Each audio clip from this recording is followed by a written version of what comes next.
What is RFQ. पहले तो इससे चालू करते हैं, फिर एसएपी पे चलते हैं। तो आरएफक्यू क्या होता है? Request for quotation. तो इसके वर्डिंग में ही है कि मैं किसी को रिक्वेस्ट कर रहा हूं कि मुझे कोटेशन दो। ओके। तो जब पीआर बनता है, तो पीआर बनने के बाद में जब परचेसिंग डिपार्टमेंट को वो पीआर आफ्टर अप्रूवल मिलता है कि चलो ये अप्रूव हो गया, अब इस पे काम चालू करो। तो क्या काम हो सकता है? तो मोस्टली कंपनीज का ये अप्रोच होता है कि अगर कोई आइटम लाना है तो उसके लिए मार्केट से मिनिमम 3 कोटेशंस लेके आओ। तो 3 अलग वेंडर्स या 3 अलग जो सप्लायर्स है उनसे बात करो, उनसे इसका कोटेशन लो, और उनका एक बोल रहा है समझो 1,000, दूसरा बोल रहा है 990, और तीसरा बोल रहा है 1,010। तो ये जो कंपैरिजन है, तो ये सिस्टम में लाओ, फिर उसमें से जो बेस्ट है उसको सिलेक्ट करो, और फिर उसके लिए पीओ बनाओ। तो जब पीआर बनता है, तो पीआर के बाद में आरएफक्यू बनता है। अभी हर बार आरएफक्यू बनता है क्या? नहीं बनता है। उसके मल्टीपल सिनेरियोज है। वो कैसे है कि अभी देखो, पीआर बना, आरएफक्यू, पीआर के रेफरेंस से आरएफक्यू बना, फिर वो जो आरएफक्यू, रिक्वेस्ट फॉर कोटेशन, ये मैंने मेरे सप्लायर्स को दिया, 3 सप्लायर को एक एक दे दिया। सप्लायर्स ने मेल में दिया, समझो मैंने, सप्लायर्स ने उसका जो भी मेरा स्पेसिफिकेशन आइटम मुझे चाहिए वो मेरे आरएफक्यू में था, तो उसके हिसाब से उन्होंने रेट दिया। वो रेट आने के बाद में, और उनके कुछ टर्म्स कंडीशंस में भी, टैक्सेस है, इनको टर्म्स है, पेमेंट टर्म्स है, ये सब आने के बाद में मैंने वो सिस्टम में जो आरएफक्यू भेजा था, वो यूनिक नंबर था एक वेंडर के लिए, तो उसके अगेंस्ट मैंने एंट्री किया सिस्टम में, और फिर तीनों का सिस्टम में डालने के बाद में तीनों का कंपैरिजन किया, ए बी सी, तो सबसे कम कौन है, और उसको मैंने, उसके लिए मैंने पीओ बनाया। तो आरएफक्यू बेसिकली क्यों होता है कि मार्केट से कॉम्पिटिटिव प्राइस मुझे मिले, और उसमें से मैं बेस्ट चूज करूं जो सबसे कम रेट है। अभी होगा क्या, अगर मैंने ऐसा किसी कंपनी ने किया कि इस पे कोई रेस्ट्रिक्शन नहीं रखा, ओके, कि 3 कोटेशंस लाओ, ऐसा कुछ नहीं रखा, तो होगा क्या, परचेसर क्या करेगा, परचेसर बाहर किसी सप्लायर के साथ में कुछ अपना सेटिंग कर लेगा, और वो सप्लायर को क्या बोलेगा, देख मैं तेरा पीओ निकालता हूँ।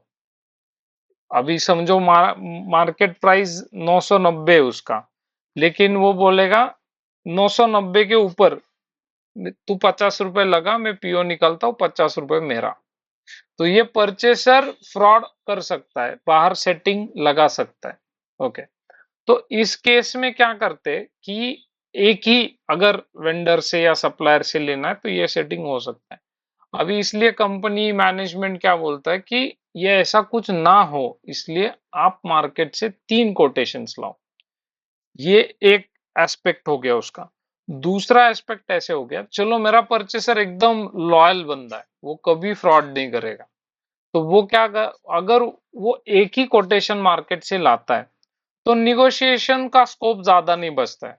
वो आगे वाले से लाएगा, समझो 1,000 का, और बस पीओ बनाएगा और दे देगा, बोलेगा थोड़ा कम करो, ये करो, वो करो, लेकिन वो बोलेगा नहीं सर, इतना ही उतना ही, तो हो गया। लेकिन अगर मार्केट में जाके उसने और दो, एक दो तीन ढूंढे सप्लाईज, और उनसे निगोशिएशन किया कि भाई देखो आप कम करो, ये करो, अगर उसमें से एक भी बंदा है जो 980 को आया, तो आपके समझो 1,000 आइटम लेने थे, तो 20 इंटू 1,000 मतलब आपके लगभग 2,000 रुपए बच गए, सॉरी 20,000 बच गए। तो ये प्रॉफिट आपका हो सकता है, निगोशिएशन का भी स्कोप आपका बढ़ेगा अगर आपने ज्यादा कोटेशंस लिए तो मार्केट से। तो कंपनीज इसलिए बोलती है मिनिमम 3 कोटेशंस होने ही चाहिए किसी भी प्रोडक्ट के। अभी ये होता है जो नॉन रूटीन आइटम है, मतलब कभी कभार लगते हैं, 1-2 महीने में एक बार, 3 महीने में एक बार, 6 महीने एक बार, साल में एक बार। तो क्या होता है, समझो 2 महीने में एक बार लगने वाला आइटम है, उसके लिए क्या करते कि ढूंढ मतलब मे बी जो पुराने वेंडर्स है 3 उनसे कोटेशन लेंगे। ओके, ऐसा भी कर सकते हैं। अगर एकदम नया प्रोडक्ट है, नया पार्ट कुछ मंगवाना है, नया मटेरियल कुछ मंगवाना है, तो मार्केट में ढूंढो 3 सप्लायर, उनसे पूछताछ करो, ये करो वो करो, ऐसा चलेगा। अगर मैंने लिया है, वो हर 2 महीने के बाद में मंगवाता हूँ, मेरे पास ऑलरेडी तीन तीन चार वेंडर्स हैं, सबको बोलूंगा कोटेशन दो, बस काम खत्म। उनसे जो भी आएगा निगोशिएट करके मैं ले लूंगा।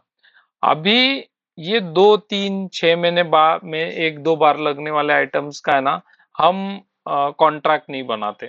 कॉन्ट्रैक्ट क्या होता है, अभी कॉन्ट्रैक्ट एक अलग कंसेप्ट है, अभी ये आरएफक्यू का चल रहा है हमारा। कॉन्ट्रैक्ट में ऐसे होता है कि मैं किसी वेंडर के साथ मतलब 2-3 वेंडर का निगोशिएशन करने के बाद में एक वेंडर को मैं 1 साल का कॉन्ट्रैक्ट देता हूँ कि ये मटेरियल मुझे हर हफ्ते या हर 15 दिन में चाहिए। तो हर हफ्ते कौन निगोशिएट करेगा, कौन नए कोटेशंस लाएगा, इसलिए उसको बोलते कि 1 साल का कॉन्ट्रैक्ट तुम्हें देता हूँ, तो मुझे बेस्ट रेट दो। फिर वो क्या करेगा, अगर वन टाइम खरीदने जाओगे उससे, तो वो बोलेगा मैं 1,000 चार्ज करूंगा। लेकिन अगर उसको बोलोगे कि 1 साल का कॉन्ट्रैक्ट करता हूं, तो बोलेगा 950 में देता हूँ। क्यों? उसको वॉल्यूम चाहिए, उसको प्रॉफिटेबिलिटी जो है उसकी, वो वॉल्यूम पे है उसकी अभी। क्योंकि 1 साल में मैं समझो उससे 10,000 क्वांटिटी लेने वाला हो, तो वो सोचता है चलो 900 में मुझ उसको आ रहा है, वो 950 में मुझे हमें बेच रहा है, तो उसको 10,000 की क्वांटिटी श्योरिटी मिल रही है और 50 का मार्जिन मिल रहा है, तो वो प्रॉफिटेबल है। अगर आप उससे वन टाइम लोगे, तो वो क्या सोचेगा, ये तो बाद में लेने नहीं वाला, तो एक ही बार 100 रुपए निकाल दूं मैं, बात का बाद में देख लेंगे। तो कॉन्ट्रैक्ट का निगोशिएशन पावर ज्यादा होता है। तो अगर आप किसी मटेरियल के लिए कॉन्ट्रैक्ट करते हो, तो आपका कॉन्ट्रैक्ट 1 साल का, 6 महीने का, 1 साल का होता है, तो उसमें और निगोशिएशन मिलता है। और उस केस में वो मटेरियल का अगर नेक्स्ट टाइम पीआर आता है, तो आपको फिर से कोटेशन बनाने की जरूरत नहीं, क्योंकि आपके पास कॉन्ट्रैक्ट है उसका 1 साल का किसी वेंडर के साथ में, एक पर्टिकुलर वेंडर के साथ में। तो ये दो चीजें हैं कि पीआर बनने के बाद में हर बार कोटेशन करने की जरूरत नहीं पड़ती है, क्योंकि रेगुलर आइटम्स के लिए एक ही बार साल में कोटेशन का सब प्रोसेस करके 3 वेंडर से लेके 1 साल का कॉन्ट्रैक्ट बना देते। तो वो मटेरियल्स हर बार कोटेशन नहीं बनते, एक ही बार बना, बात खत्म, क्योंकि कॉन्ट्रैक्ट बना है 1 साल का।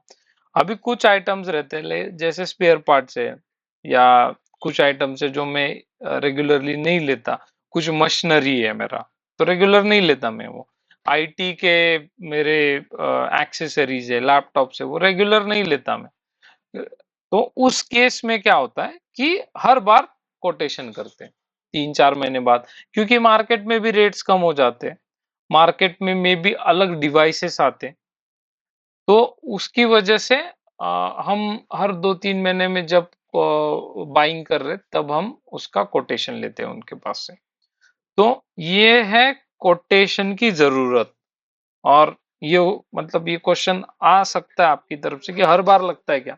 नहीं, बहुत बार कॉन्ट्रैक्ट बने हुए रहते, तो हर बार कोटेशन नहीं लगता।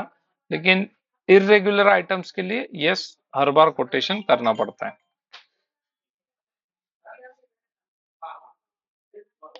कुछ क्वेरी इस पे? क्लास में दे रहे, घरी आए हो, घरी है क्लास में दे रहे, बाय। हाँ, इस पे कुछ क्वेरी है क्या कि कोटेशन क्या होता है, कब जरूरत पड़ती है? जो मैंने बताया उसमें क्लियर हुआ, या कुछ क्वेरीज है? क्वेरीज है तो बोलो, क्योंकि right now we are discussing the concept of quotation. Quotation होता क्या है, क्यों लगता है, तो इसमें कुछ है तो बताओ। कोटेशन कंपैरिजन के लिए भी ट्रांजैक्शन है। ओके, वो हम अभी देखेंगे जब कोटेशंस आएंगे, और उसके बाद कंपेयर करने का भी ऑप्शन है। तो कंपैरिजन में वो दिखाता है सबसे बेस्ट कौन सा है, and then we select that.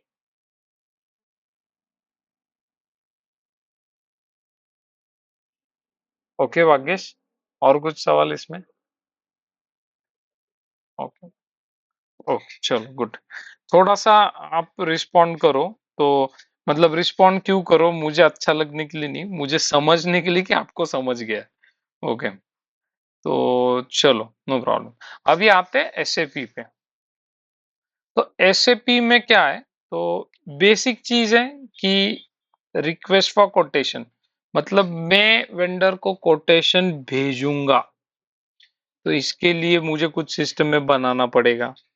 Okay, तो कोटेशन रिक्वेस्ट आरएफक्यू बनाने पड़ेंगे।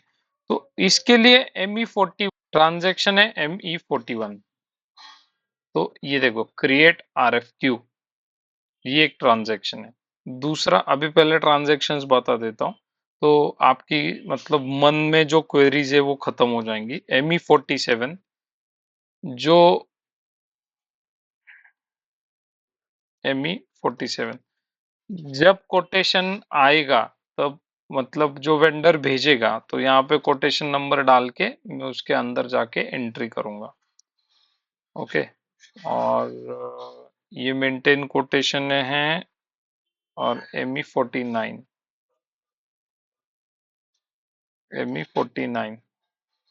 ये है मेरा कंपैरिजन। तो यहाँ पे मैं मेरा कौन सा कोटेशन है वो सिलेक्ट करूंगा, अंदर जाके कंपैरिजन करूंगा। ओके, 3 ट्रांजैक्शन दिखा दिए, अभी एक एक करते हैं। तो ये है ME41। तो अभी इसमें क्या है, तो फर्स्ट ऑफ ऑल मैं एक पीओ बनाता हूँ, सॉरी पीआर बनाता हूँ। ME51N, यहाँ पे मैं आया। ओके, ये कुछ रंजन आपका एरर था, उसको देखते हैं बाद में इसका।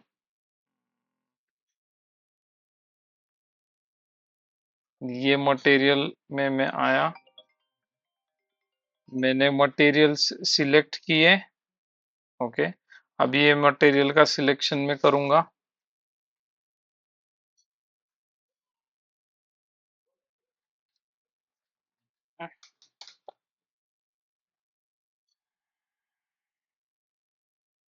ओके, मैंने ये मटेरियल सिलेक्ट किया, क्वांटिटी 100 डाला, 710 प्लांट डाला। Okay, no problem. तो ये वाले भी एरर्स हम देखने वाले बाद में। ओके, जो चलता है वो लेता हूँ मैं अभी। ठीक, ये वाला मेरा पीआर है, इसको मैं सेव करता हूँ। ओके, मैंने सेव किया, इसको जस्ट खोल के रखता हूँ। अभी मैं ये पीआर लूंगा, और इसके साथ में /OME41, पहले तो मैं ये खोलता हूँ RFQ। अभी ये देखो, रेफरेंस पीआर दिख रहा है, इसमें जाओ। हाँ, पहले कोटेशन डेडलाइन। अभी देखो, जैसे पीआर में हमने डॉक्यूमेंट टाइप लिया था ना, वैसे यहाँ पे RFQ टाइप है। तो ये भी एक टाइप होता है इसका।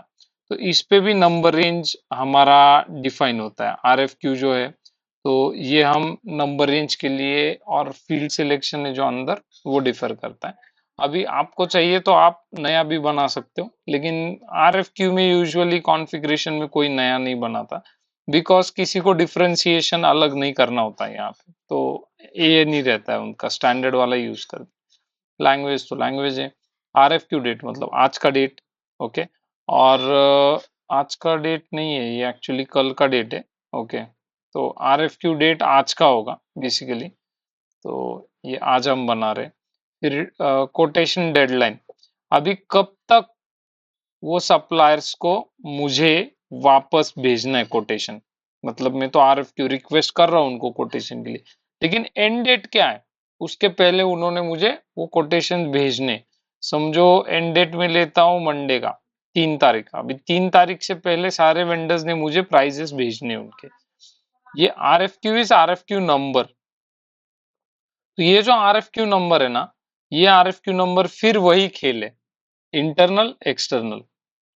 तो यहाँ पे अभी मैं ब्लैंक छोड़ूंगा, क्योंकि RFQ मैं अभी खुद बना रहा हूँ। तो सिस्टम सिस्टम में मैंने जो रेंज डाला है, उस रेंज में मेरा नंबर बनने दो आगे वाला। ओके, अभी इसमें नीचे में मेरा परचेसिंग और ग्रुप डाल सकता हूँ, लेकिन अभी मेरे पास पीआर है, तो मैं यहाँ पे ये क्या है, रेफरेंस टू परचेस रिक्विजिशन, तो यहाँ पे जाके मैं मेरा पीआर नंबर डालूंगा। ये तो फिल्ट्रेशन के ऑप्शन है, तो मैं ऐसा फिल्टर कर सकता हूँ मल्टीपल चीजें डाल के। अभी मेरे पास डायरेक्टली पीआर है, तो मैं पीआर डाल और इसको मैं ओके करता हूँ। ओके, अभी सिस्टम बोल रहा है कि आप परचेसिंग ऑर्गेनाइजेशन सिलेक्ट करो, तो ये मैंने सिलेक्ट किया, और परचेसिंग ग्रुप भी एक सिलेक्ट कर लेते हैं, और इसके बाद में हम एंटर दबाते हैं।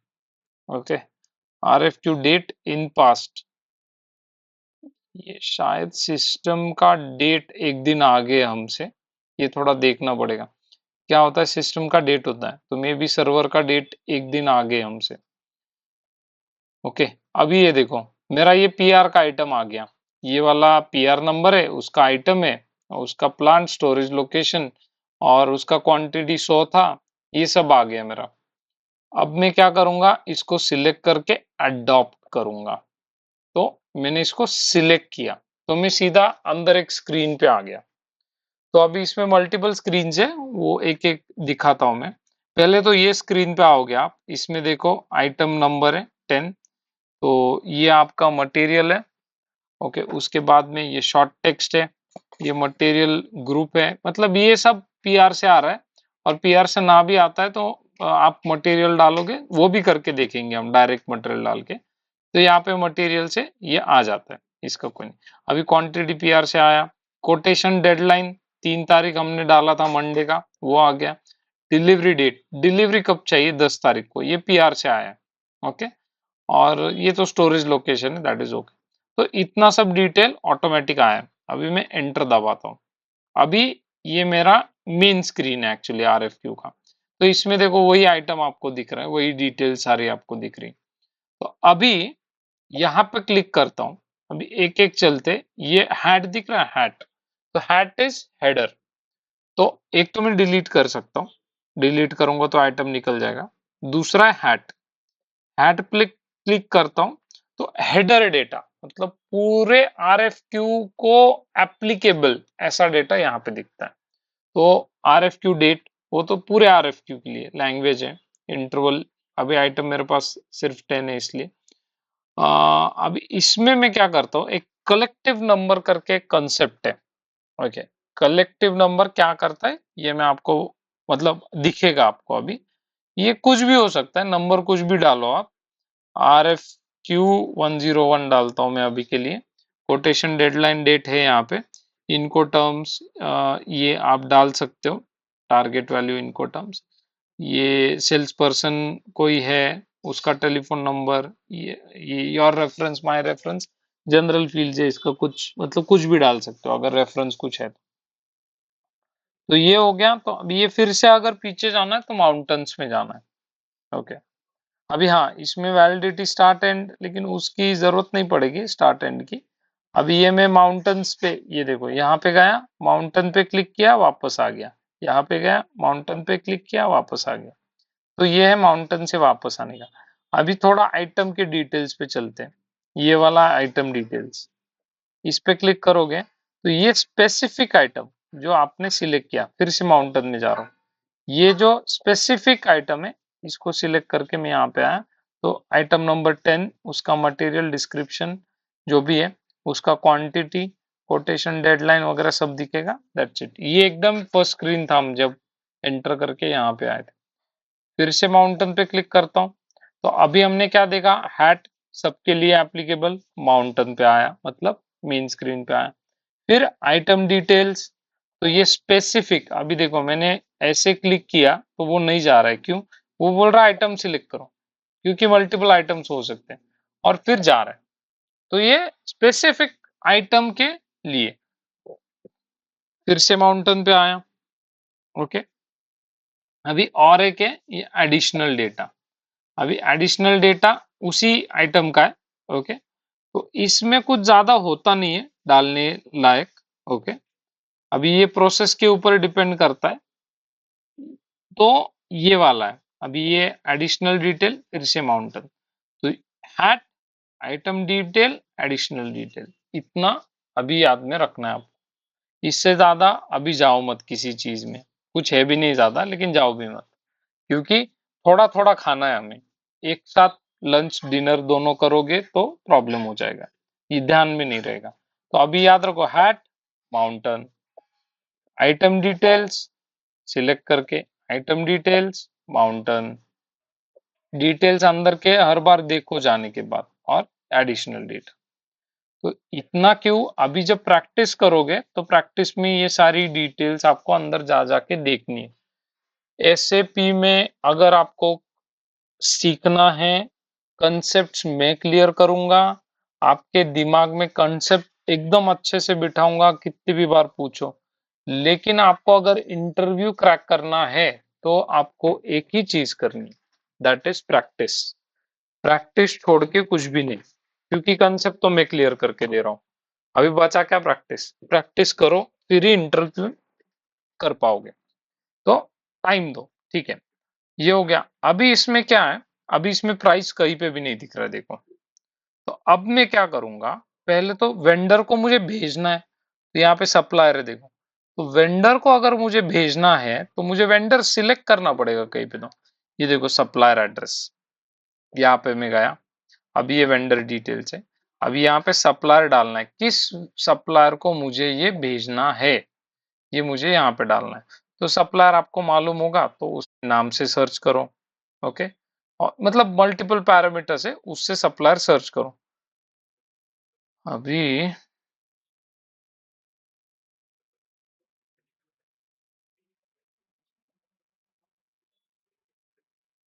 वहां से फैच करेगा वो, ओके। तो यहाँ पे अभी हम लोग क्या करेंगे, मैं डायरेक्ट रन करता हूँ, लेकिन थोड़ा सा इसका कंपनी कोड हमें मालूम नहीं है। MKVZ करके एक ट्रांजैक्शन है, तो ये होता है, इसमें सारे वेंडर्स सप्लायर्स दिखेंगे आपको, MKVZ। ये ये कुछ ट्रांजैक्शन है, प्रैक्टिस से याद रहेंगे और रहने ही चाहिए। प्रैक्टिस करो 1 महीना, जितना क्लास है उसमें सब याद रह जाएगा। तो MKVZ में मैंने मेरा परचेसिंग ऑर्ग डाला और मैंने रन किया, तो ये मेरे सारे वेंडर्स दिख रहे हैं मुझे। तो अभी थोड़ा लेआउट चेंज करता हूँ इसका मैं, तो ये मेरे वेंडर्स हैं। सॉर्टिंग हटा देता हूँ, तो दिखने में अच्छा दिखता है वो। ये वाले मेरे वेंडर्स हैं, मेरे प्लांट के, मेरा जो भी प्लांट है उसके वेंडर्स। तो मैं क्या करूंगा, अभी इसमें से इसको सिलेक्ट करता हूँ,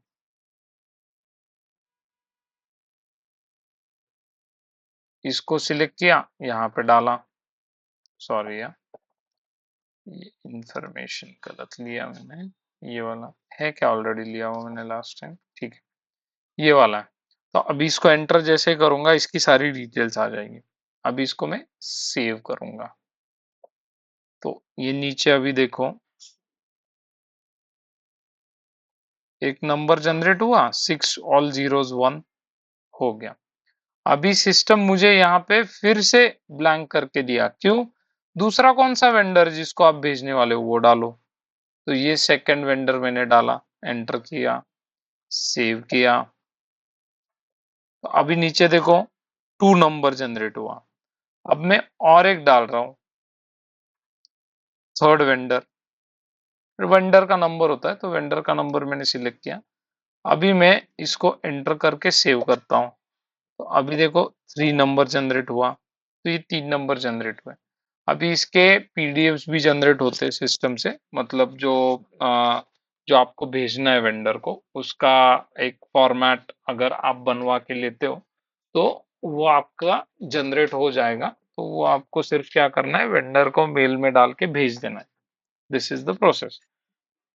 तो अब क्या होगा, vendor after certain time, vendor आपको जो भी है, अभी मंडे 3 तारीख का आपका एंड डेट है, तो 3 तारीख के पहले वेंडर आपको कोटेशन भेजेगा। तो आपको वो कोटेशन आने के बाद में आपको क्या करना है, आपको जाना है RFQ में। और यहाँ पे हर वो वेंडर, जब आपको आप उसको वो PDF भेजते हो, उसमें RFQ नंबर भी मेंशन्ड होता है।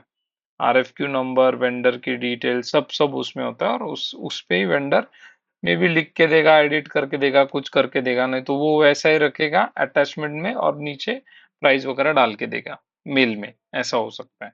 तो RFQ नंबर जब कोटेशन आएगा तब RFQ नंबर देख के कोटेशन का यहाँ पे डाल दो, एंटर करो। एंटर करने के बाद में अब खुलता है प्राइस, खुलता है मतलब अब आता है प्राइस, ये वेंडर क्या प्राइस बोल रहा है इस आइटम की। तो पर केजी वो बोल रहा है, समझो 990 पर केजी। ओके, तो मैंने एंटर किया, कंपाइलिंग हो रहा है, फर्स्ट टाइम हो रहा है सिस्टम में इसलिए।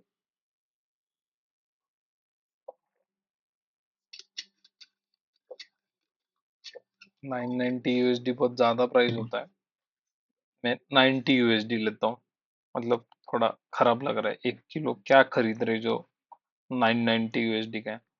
तो ये 90 USD हो गया।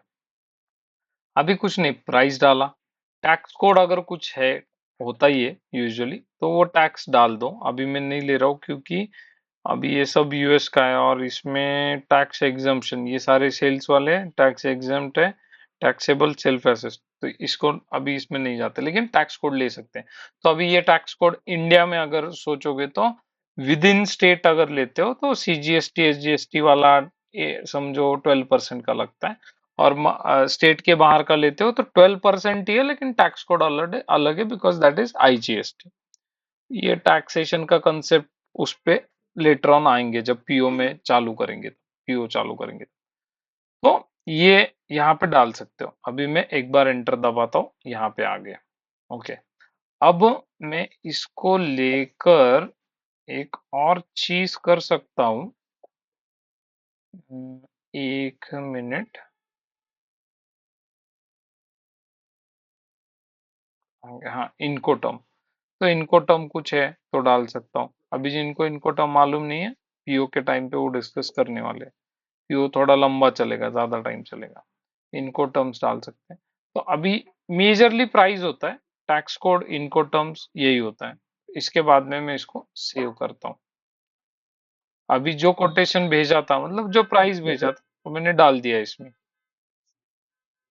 ये कुछ क्वेश्चन है, बोलिए ना। हाँ।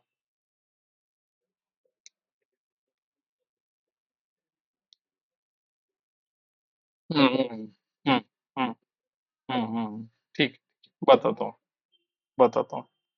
अभी मैं ये सेकंड कोटेशन के लिए जाता हूँ, यहाँ पे डालूंगा 100, पहले में 90 था, यहाँ पे 100 डालूंगा। अभी यहाँ पे ये वाला एक टैब है, आइटम टेक्स्ट वाला।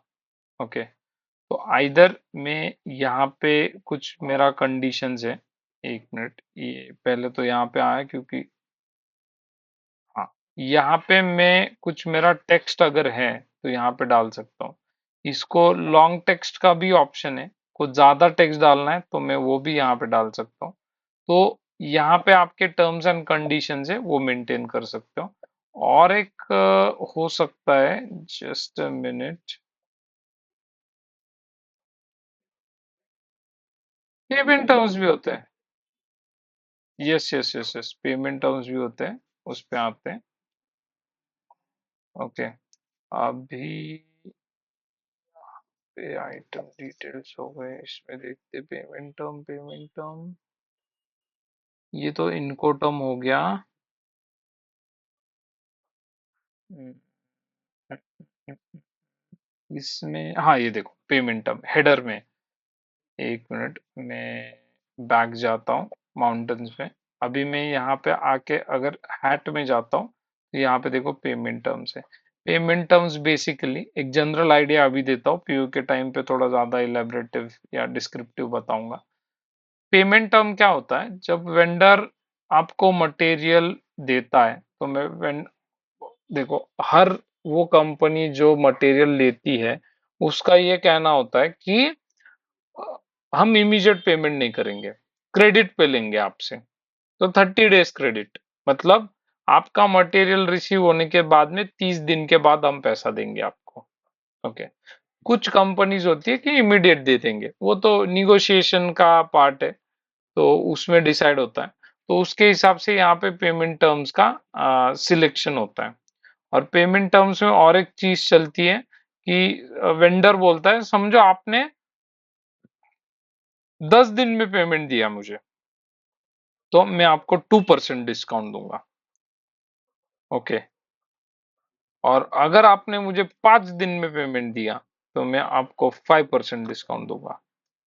ओके। तो ऐसा भी एक निगोशिएशन का पार्ट या वेंडर का ये रहता है कि वेंडर को अगर वेंडर आपको ये करेगा कि आप जल्दी पेमेंट दो वेंडर को, इसलिए वेंडर आपको ऑफर करेगा कि मैं इतना इतना और डिस्काउंट दे सकता हूँ, लेकिन मुझे पेमेंट अभी इतने दिनों में अगर दोगे तो ये पेमेंट टर्म्स में चलता है।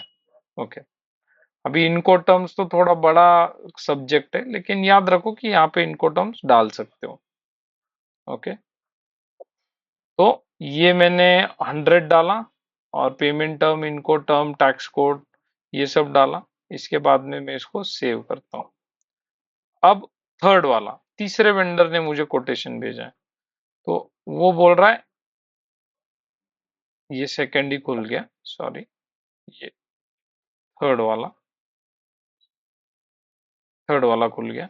ये बोल रहा है 105। ओके। लेकिन अब ये क्या बोल रहा है कि आपकी 10 तारीख की डिलीवरी है ना, तो ये 10 को नहीं दूंगा मैं आपको 5 तारीख को दे दूंगा।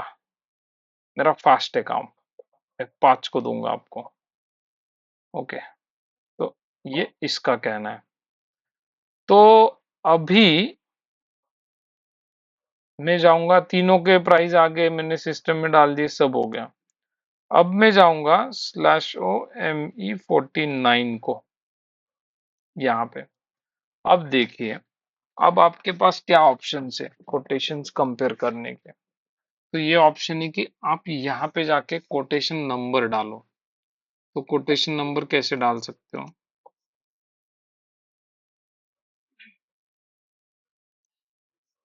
तो 1 से सिलेक्ट करो और 3 तक डालो। ये एक ऑप्शन है आपके पास। ओके।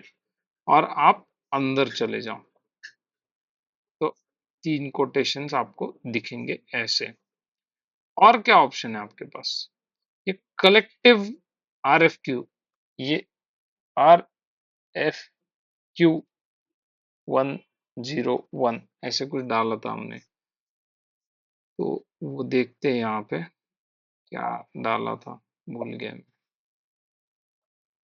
ME47 हेडर में जाके यहाँ पे देखो RFQ101 डाला था, तो वो RFQ101 यहाँ पे डाल सकते हो। तो इतना ही डालने के बाद, बिकॉज अभी वो तीनों RFQ के हेडर में है, तो इससे आप एग्जीक्यूट करके तीनों ला सकते हो यहाँ। ओके। फिर सप्लायर डाल सकते हो, 3 सप्लायर डालो, लेकिन उसमें एक सप्लायर को अगर किसी और मटेरियल का भी भेजा है तो वो भी आ जाएगा।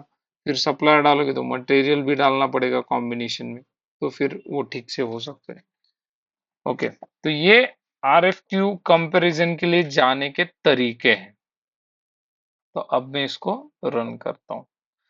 तो अब यहाँ पे सिस्टम क्या दिखा रहा है? मटेरियल, ये मटेरियल कोड है, ये टेक्स्ट है, ये क्वांटिटी 100 क्वांटिटी है, ये quotation bidder collective number, quotation ये है, कोटेशन नंबर्स अपने, बिडर ये वेंडर से अपने, और आर कलेक्टिव नंबर ये वाला है अपना। ओके।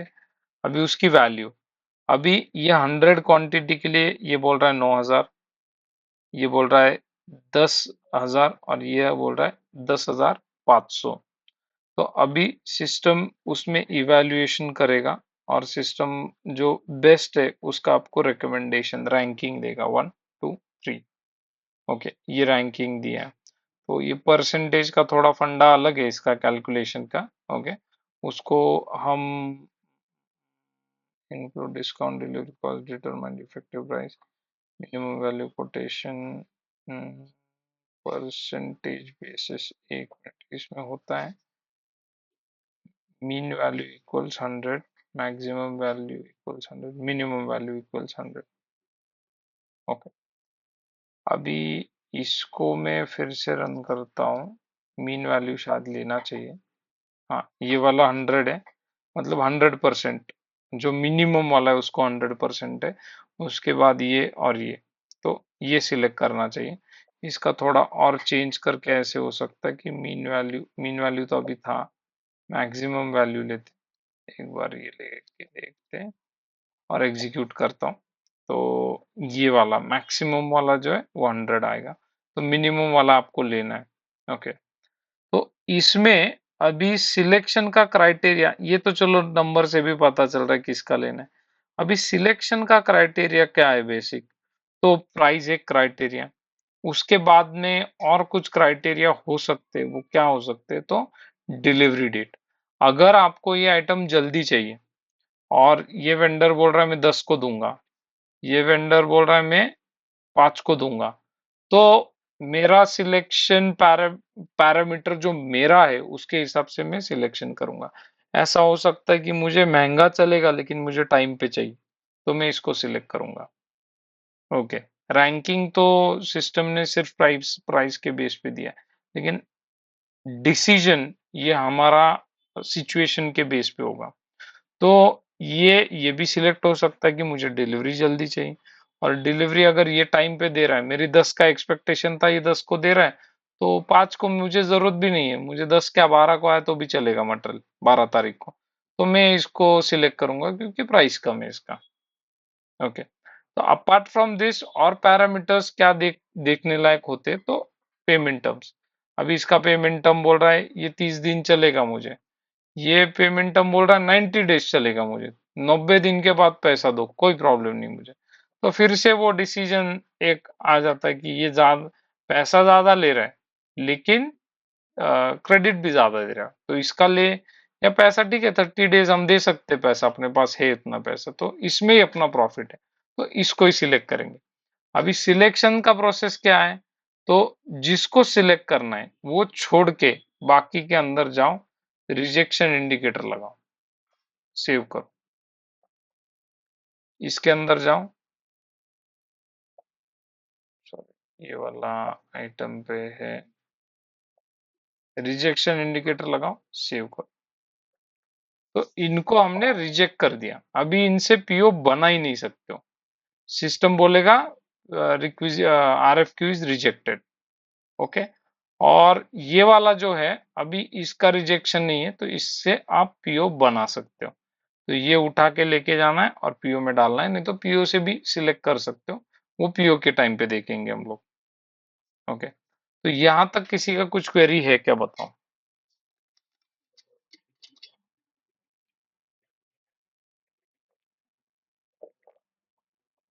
हम्म, नहीं कर सकते, नहीं कर सकते। अभी देखो उसमें कस्टमाइज मतलब ऐसा है कि as a functional consultant configuration में कुछ चेंज करके हम कर सकते क्या, नहीं कर सकते। सिस्टम आईसीपी ने ऐसा कुछ दिया नहीं है। अभी जो आपका क्वेश्चन है ना, वो इस दुनिया में जितनी मैन्युफैक्चरिंग कंपनी एसएपी इम्प्लीमेंट करवा रही है, उन सारी कंपनियों का यही क्वेश्चन है कि सिर्फ प्राइस के बेस पे हम कंपैरिजन करते ही नहीं है कभी, हमारे मल्टीपल पैरामीटर्स है उसके बेस पे हम करते, तो वो हमें स्क्रीन पे चाहिए। तो एक potential development, development in the sense कि हमें इसको नया एक स्क्रीन बनाना पड़ता है। तो ये काम काफी क्लाइंट्स का हम करते हैं कि यहाँ पे एक नया स्क्रीन बनाओ या इसी स्क्रीन में चीजें ऐड करो बाय कोड। ओके, तो वो करते हैं हम लोग। अभी मैंने एक जगह पे ऐसा किया था कि यहाँ पे जो भी आप चेक बॉक्स थे इन सब के सामने, तो जो भी आप सिलेक्ट करोगे वेंडर, तो उस वेंडर को आपको चेक बॉक्स लगाना है और सेव पे क्लिक कर, यहाँ पे एक और ऑप्शन दिया था, क्रिएट परचेस ऑर्डर, तो उसको सिर्फ चेक बॉक्स पे क्लिक करो और क्रिएट परचेस ऑर्डर पे क्लिक करो, तो इसका परचेस ऑर्डर ऑटोमेटिक बन जाएगा। तो सिस्टम पूरा डेटा आरएफक्यू से उठाएगा और जाके परचेस ऑर्डर बना देगा। हो गया। तो फिर से पीओ में जाओ, क्योंकि see when you select RFQ that time it is concluded कि आप इसी पीओ बनाने वाले हो, इसी वेंडर को अवॉर्ड करने वाले हो पीओ। तो आप अलग से जाके पीओ क्यों बनाओगे? मतलब उनका ये माइंडसेट था कि करो इसको ऑटोमेट। तो उनके लिए वो ऑटोमेशन किया था कि इसको क्लिक करो, क्रिएट परचेस ऑर्डर पे क्लिक करो, तो इसका तो पीओ बनता था इसके रेफरेंस पे, और इन दोनों को रिजेक्शन चेकबॉक्स लग जाता था ऑटोमेटिक। वो सब बनाया था हमने, कस्टम डेवलपमेंट है वो। उसके लिए पूरा एफएस बना के एबाप वाले को दिया, एबाप वाले ने कोड किया and then it was done.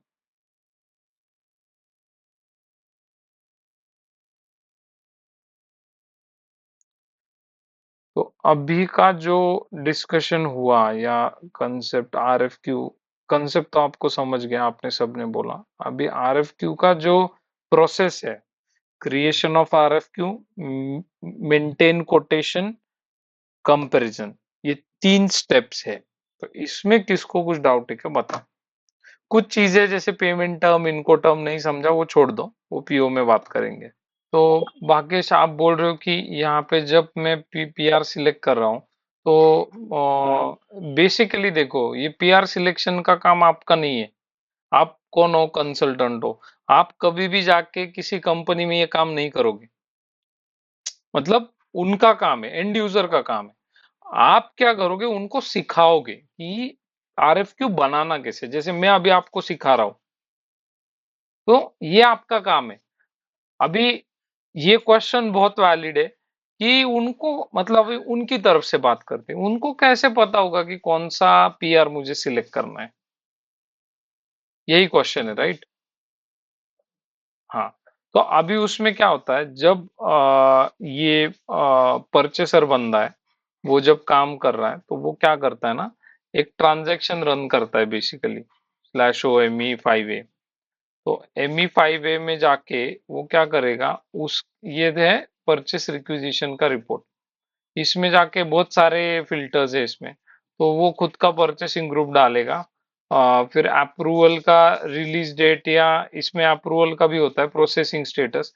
Processing status एक सिलेक्ट करेगा, वो है कि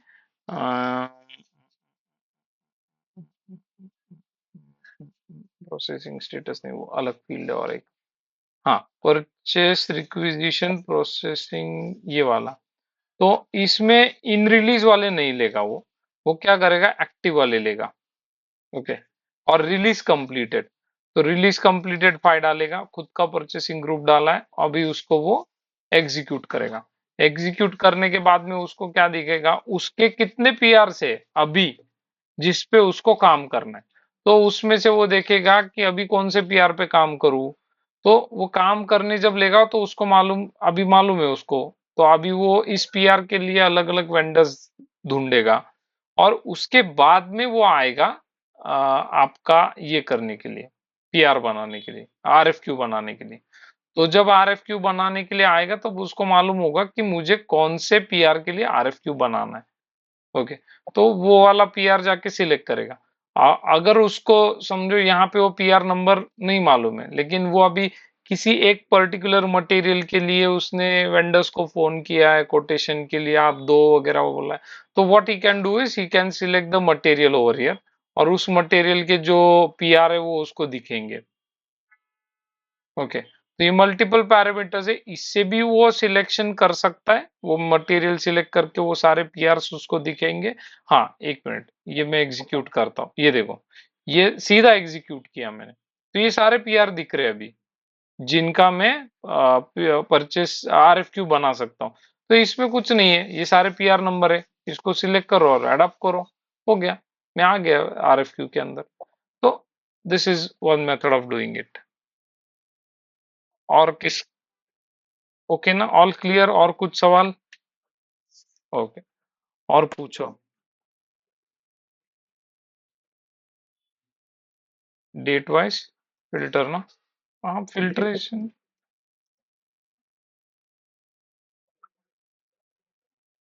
यस।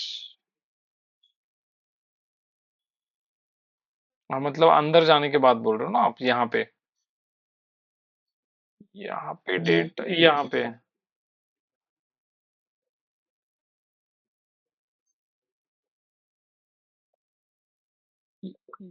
एक मिनट, यहाँ पे बोल रहे हो आप? कहाँ पे?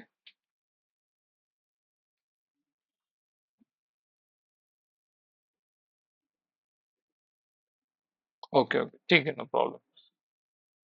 No problem. ठीक है, वो देखते हैं, मतलब जब भी आपको दिखेगा आप बता देना। ठीक है। अभी देखो, इसमें मैं क्या कर रहा हूँ कि इसमें मुझे आरएफक्यू अलग बनाने पड़ेंगे। तो अभी समझो, देखो ये वाला एक यहाँ पे दिख रहा है मुझे 30, 2030, लेकिन 2030 समझो। एक मिनट मुझे देखने दो, ऐसा एग्जाम्पल है क्या? तो ओके, एग्जाम्पल में फिर हम लोग क्या करेंगे कि ये वाला सोच सकते हैं अपन। ये 10 है, 20। तो अगर मुझे ये आइटम का ये आइटम का आरएफक्यू या वेंडर कोटेशन अलग वेंडर से लेना है और इसका अलग लेना है, राइट? यही केस है आपका। सिर्फ मल्टीपल आप पूछ रहे हो। ओके। तो मैं क्या कर सकता हूँ, ये 10 सिलेक्ट किया, एडॉप्ट किया, इसका मैंने बनाया, सब कुछ वेंडर को भेज दिया, ये किया। ओके। अभी इसका मैंने कोटे वेंडर डाल दिया यहाँ पे, और इसका मैंने कोटेशन बना दिया, तो वो एक्स वेंडर को चला गया। जब ये हो जाएगा मेरा, तो उसके बाद में मैं फिर से आऊंगा ME41 पे, और फिर वो टाइम पे, नेक्स्ट टाइम पे मैं वो दूसरा आइटम सिलेक्ट करूंगा। अभी मैं ये दूसरा आइटम सिलेक्ट करूंगा और फिर नया कोटेशन बनाऊंगा। समझ में आ गया? हम्म। मतलब नहीं आया तो करके भी दिखा सकता हूँ, मैं इसलिए बोल रहा हूँ। हाँ, अभी आपके सवाल का आंसर। हम्म। अभी बेसिकली वेंडर क्या बोल रहा है कि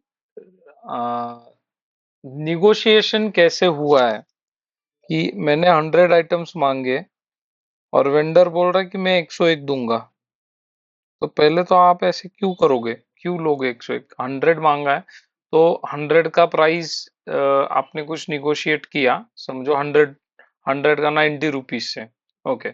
तो वो बोल रहा है कि हम बोल रहे हैं कि 90 दो, वो बोल रहा है नहीं नहीं 95। ऐसा निगोशिएशन चल रहा है। तो वेंडर बोलता है कि नहीं नहीं मैं। हम्म,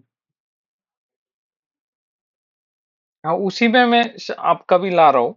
तो वेंडर बोलता है कि वेंडर बोलता है कि आप एक आइटम ज्यादा ले लो, लेकिन 95 से ही ले लो, फ्री ले लो एक आइटम, ऐसा कि 95 से लो लेकिन एक आइटम फ्री देता हूं मैं आपको। राइट ना?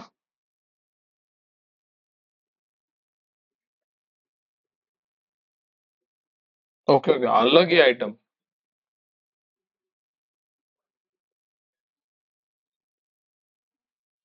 हम्म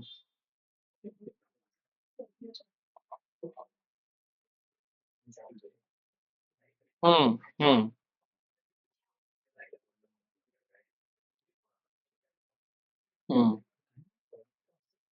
हम्म मैं वही सिनेरियो सोच रहा था।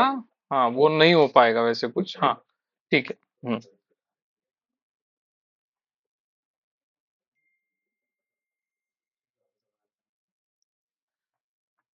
समझ गया। ठीक है। अभी ना, एक ही मिनट दो मुझे। मुझे ये देखने दो कि RFQ में, PO में है वो प्रोविजन। ओके। क्रिएट वाला है /NME47। अभी मैं इसको, ये रिटर्न है, ये रिजेक्शन इंडिकेशन। अभी मैं क्या कर सकता हूँ, जब मैं वही देख रहा हूँ। एक मिनट, ऑप्शन तो यहाँ पे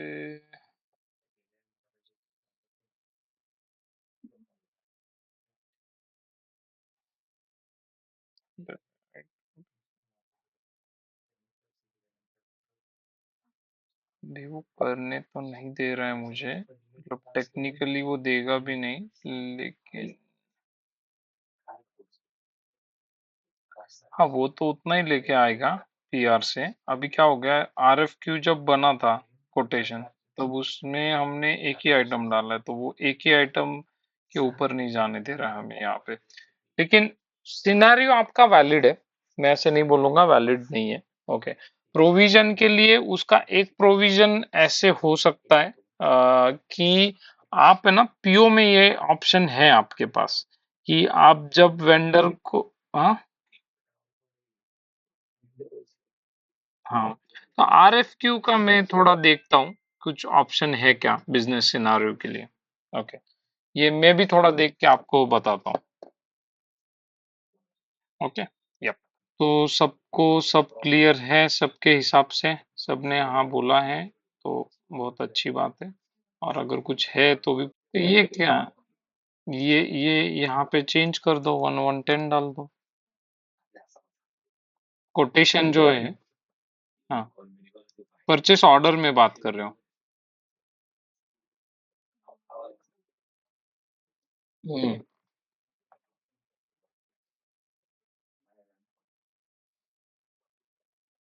हाँ। हम्म।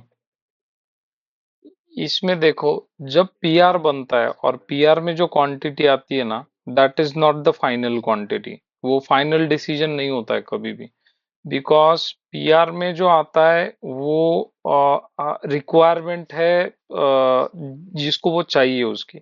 लेकिन purchaser is the main decision maker, और वो डिसीजन के फैक्टर्स है अलग अलग। अभी एक फैक्टर ऐसा हो सकता है कि 90 टन या 90 केजी का रिक्वायरमेंट पीआर से आया है, और ये वन टाइम आइटम है, ये मैं फिर कभी नहीं मंगवाऊंगा।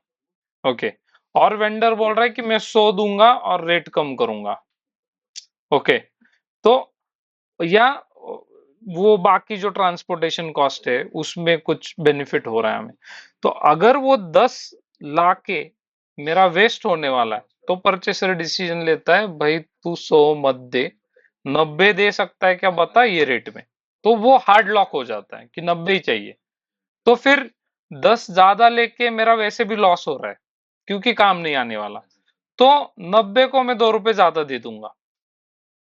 ओके, लेकिन वो 10 से कॉस्टिंग मेरा कम आएगा। समझो मैं 10 ऐड कर रहा हूँ, अभी 10, वो बोल रहा है कि 100 आइटम लो, मैं 100 रुपए में दूंगा, और अगर 90 लोगे तो मैं 103 से लूंगा। तो फिर वो कंपैरिजन हो जाता है कि मेरा अगर 100 लूंगा तो टोटल जो 10 आइटम है मैं एक्स्ट्रा ले रहा हूं, तो मेरा कितना 1000 का मैं एक्स्ट्रा आइटम्स ले रहा हूँ, 1000 के जो कि मेरे काम नहीं आने वाले, कब आएंगे शायद एक्सपायर हो जाएंगे। और अगर यहाँ पे मैं 2 रुपए पर आइटम एक्स्ट्रा देके मेरा कितना होता है 90 पे, 190 रुपीज। ओके, तो 190 इज ओके फॉर मी, तो मैं बोलूंगा ठीक है भाई दे दे वो प्राइस में, कोई प्रॉब्लम नहीं, 102 में मैं ले लूंगा। ओके, दूसरा ये सिनारियो हो सकता है कि वो बोल रहा है कि देखो 90 लोगे तो 110 या 105, और 100 लोगे तो 100 रुपए में दूंगा। ओके, तो अब क्या है, रिक्वायरमेंट 90 की है, लेकिन 10 मैं अगले महीने यूज कर लूंगा, यूज है मेरे पास उसका। तो मैं क्या करूंगा एज ए परचेसर, मैं वो अपॉर्चुनिटी ग्रैब करूंगा, कम प्राइस में 100 मिल रहे तो मैं वो ले लूंगा। तो ये सब बिजनेस सिनारियोज हैं, और पीआर जो बनाता है ना, वो जो उसमें डालता है वही आगे जाके होगा, ये गारंटी नहीं होती है कभी भी। ओके, रादर वो डालेगा। हम्म।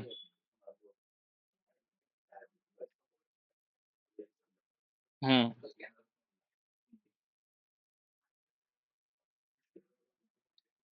हम्म। हम्म।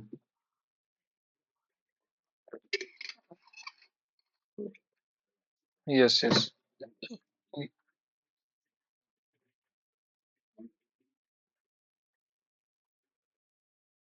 इट इज नॉट मैंडेटरी कि मैच होनी चाहिए, लेकिन अगर बिजनेस सिनेरियो देखोगे तो आरएफक्यू में आप क्वांटिटी भी फिक्स करते हो और प्राइस भी फिक्स करते हो। आरएफक्यू इसी के लिए चल रहा है कि एक क्वांटिटी है और उसका प्राइस क्या होगा, तो आप यहाँ पे आके वो क्वांटिटी चेंज कर सकते हो। 100 थी तो 110 किया और मैंने प्राइस डाला और मैं अभी सेव करता हूँ। कर सकते हो ऐसा। तो ये आपके सवाल बहुत अच्छे वाले सवाल है। क्यों बोल रहा हूं मैं? Because you are going beyond SAP.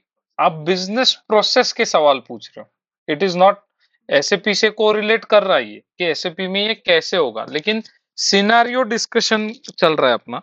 तो it means you are going deep into the scenarios. आप सोच रहे हो कि ऐसा हुआ तो क्या, वैसा हुआ तो क्या। That is very good.